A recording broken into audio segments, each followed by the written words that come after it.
As a childhood sexual abuse survivor, a workplace sexual harassment survivor fired for reporting my incident, and as a teen and young adult male who was almost certainly guilty of sexually abusive behavior towards some of the girls and women in my life, I am really encouraged by the Me Too movement sweeping the world.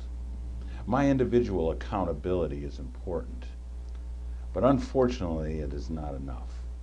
Awareness of a problem is crucial to solving it, and the Me Too campaign is acknowledging and increasing that awareness. However, avoidance, denial, rationalization, minimization all contribute to our institutions not producing a comprehensive problem-solving response to sexual abuse and harassment. In part, that's because there is no solution to it as an isolated problem. We are perpetuating the denial if we operate as if there actually is one.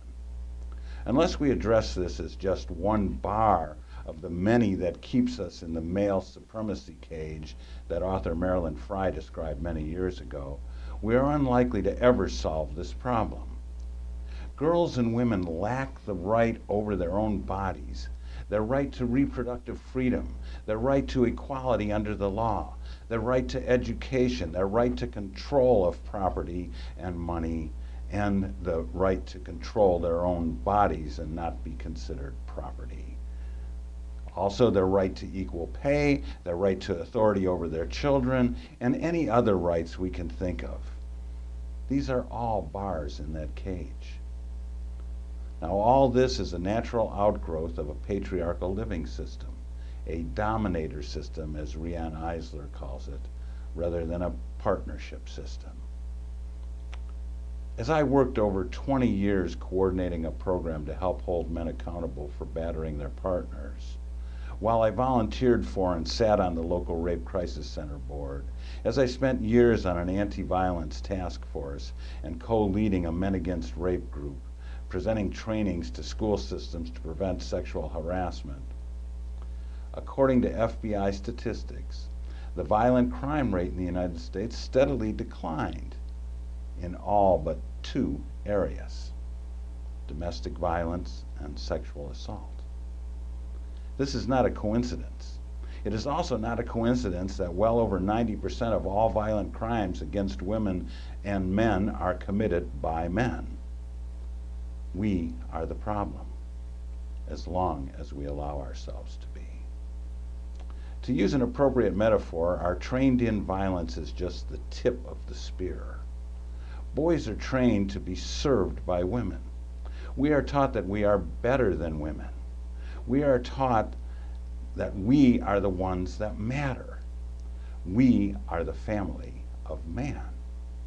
Not long ago, a survey showed that when boys were asked what they would do if they were suddenly turned into a girl, some said they would kill themselves.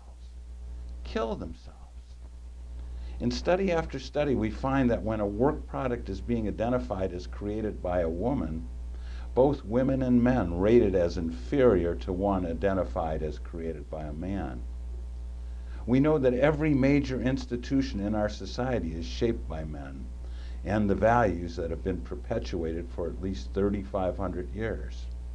We know that the orthodox form of all current major religions on the earth were shaped and developed in patriarchal, male-dominated cultures, and they reflect those values. These are the bars of that cage. If we want to fix the problem, we must identify it. The sexual objectification of women, the use of women as tools for sexual gratification, the coerced or forced cooperation for that gratification are just bars in that cage.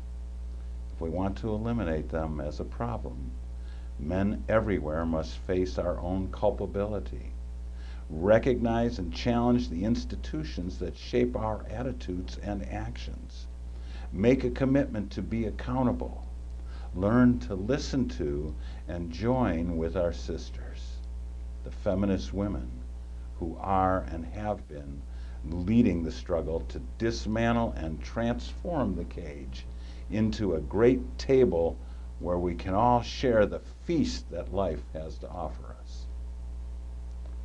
through this process, we will gain the genuine opportunity to solve the problem of sexual harassment and sexual assault.